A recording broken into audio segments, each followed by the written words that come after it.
अस्सलाम वालेकुम स्टूडेंट्स।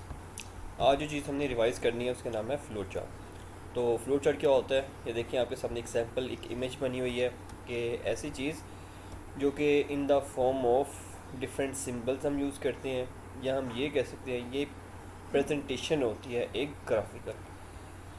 तो ये इसकी प्रॉपर डेफिनेशन है कि जो ग्राफिकल प्रेजेंटेशन होती है और एक स्टेप्स को फॉलो करते हुए हम किसी प्रॉब्लम को सॉल्व करते हैं, इस चीज़ को बोलते हैं फ़्लो चार्ट। और इसमें हम डिफरेंट सिंबल यूज़ करते हैं, हर स्टेप के लिए अलग अलग हो सकते हैं और सेम भी हो सकते हैं, बट सारे सिंबल सेम नहीं हो सकते। क्यों? क्योंकि स्टार्ट का सिंबल और जो स्टॉप का सिंबल है उसका सेम होगा, बाकी जो है वो बीच में और डिफरेंट हो सकते हैं। और इन सब को हम जोड़ते हैं किसके साथ? ये जो फ्लो लाइंस होती हैं, ठीक है जी। इसको एरो लाइंस भी कहते हैं और फ्लो लाइंस भी कहते हैं।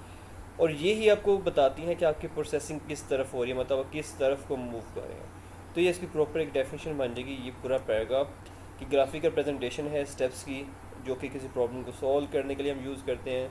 डिफरेंट सिंबल्स हर स्टेप को परफॉर्म करते हैं, और हमने सिंबल्स को कनेक्ट किया होता है ताकि वो हमें बता सकें हम कि ये जो फ्लो चार्ट है वो कहाँ से मूव कर रहा है और किस तरफ को मूव कर रहा है। ठीक हो गया।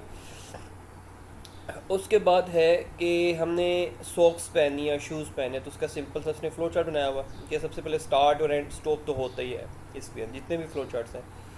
तो हम सबसे पहले शूज़ और सॉक्स जो वो लेंगे, गेट करेंगे। वो प्रोसेसिंग हुई है तो इसलिए हमने बॉक्स यूज़ कर लिया।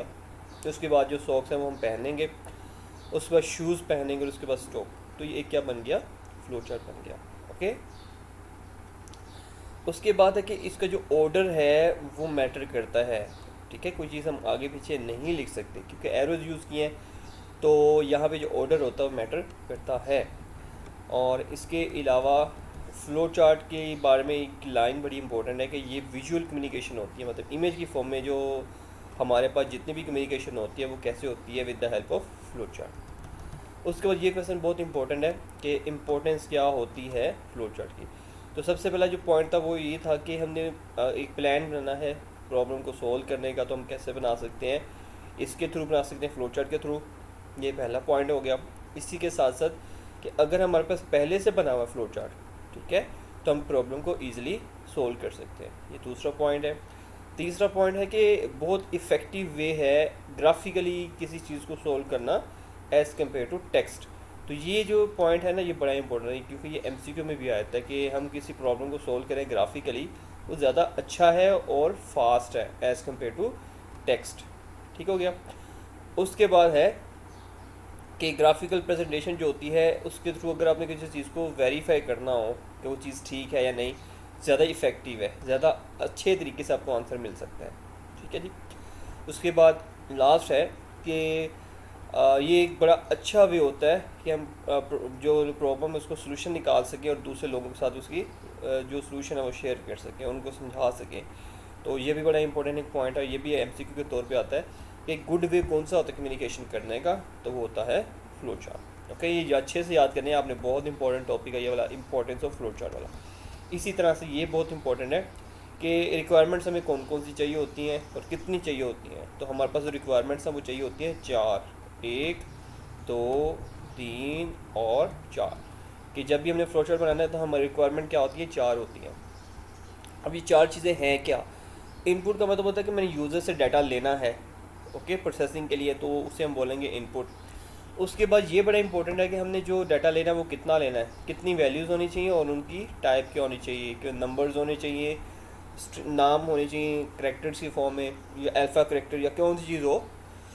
वो सारी चीज़ें हम कहाँ पे देखते हैं? इनपुट में देखते हैं। ओके, जब इनपुट आ जाए फिर हम उसकी प्रोसेसिंग करते हैं। और प्रोसेसिंग का मतलब क्या होता है जी? कि हमने जो स्टेप्स हैं उसके थ्रू कोई कैलकुलेशन परफॉर्म करनी होती है। कैलकुलेशन के बाद वो वैल्यू स्टोर करनी होती है, जो रिज़ल्ट होता है उसको स्टोर करना होता है। जब हम कैलकुलेशन करते हैं या तो वैल्यू इंक्रीज़ होती है या फिर वैल्यू डिक्रीज़ होती है। जैसे प्लस करेंगे तो इंक्रीज़ होगी, मल्टीप्लाई करेंगे इंक्रीज़ होगी वैल्यू।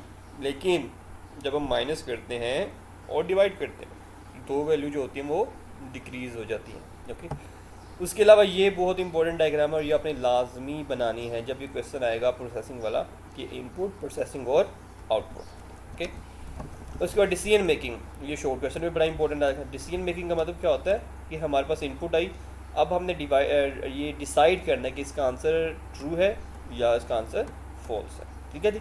इसके अलावा तीसरी सिचुएशन नहीं है, तो फिर आंसर ट्रू होगा तो उसके मुताबिक हमने कौन सा स्टेप करना है, आंसर फॉल्स होगा तो उसके मुताबिक कौन सा काम करना है। हम इसके बाद सिंबल्स देखेंगे। सिंबल इसका कौन सा होता है, डायमंड होता है। डायमंड सिंबल यूज़ करते हैं डिसीजन मेकिंग के लिए, इस तरह का सिंबल होता है, ओके।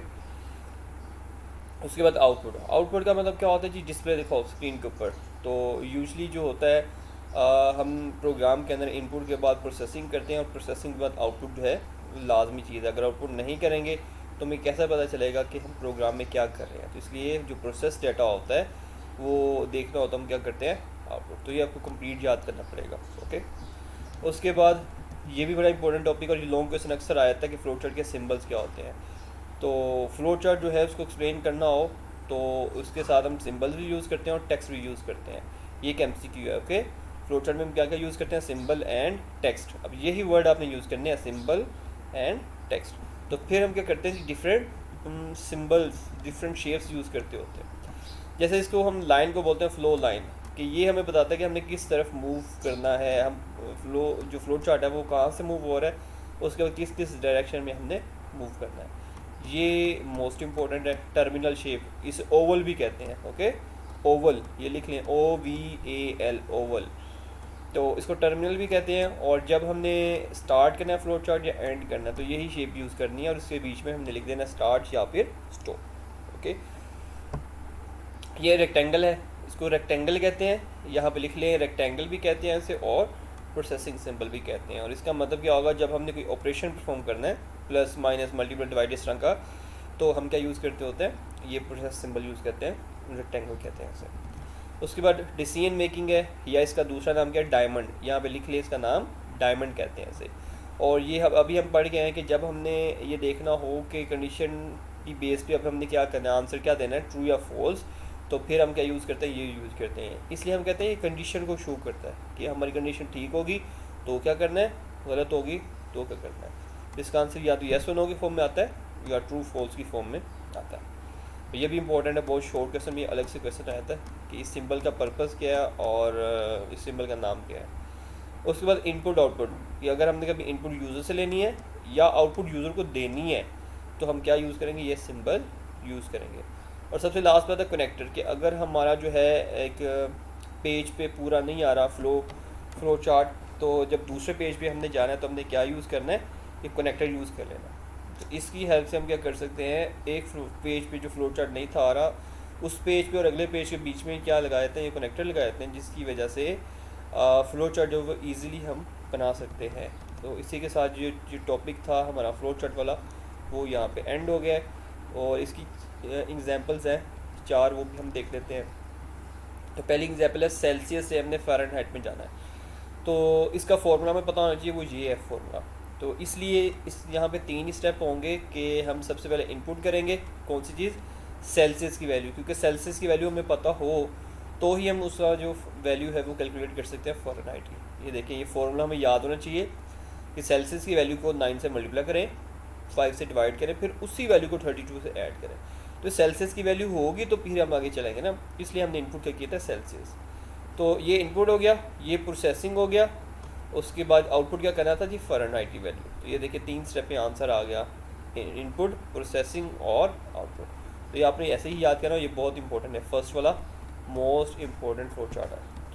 उसके बाद सेकेंड है कि एक्सेलेरेशन हमने फाइंड करने किसी ऑब्जेक्ट, तो इसलिए हमें फिर फॉर्मूला पता होना चाहिए। तो फॉर्मूला क्या है, फोर्स को हम डिवाइड करेंगे मैथ्स के साथ। तो इस चीज़ के लिए हमें दोनों वैल्यूज़ पता होनी चाहिए, तो इसलिए हमने इनपुट कर दिया मैथ्स को और इनपुट कर दिया फोर्स को। अगर दोनों वैल्यूज़ हमारे पास हैं तो हम ये फॉर्मूला लगा के ये आंसर निकाल सकते हैं। जब आंसर निकाल सकते हैं तो उसके आउटपुट भी तो लाजमी देनी है। तो again 3 steps, input, processing and output.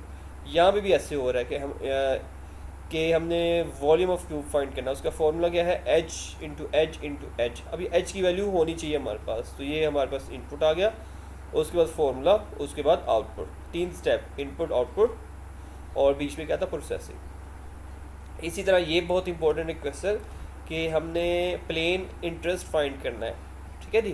तो उसका फॉर्मूला पता होना चाहिए, ये फॉर्मूला है हमारे पास, इसमें देखिए अमाउंट की वैल्यू हमें पता होनी चाहिए, वो हमने इनपुट करा ली।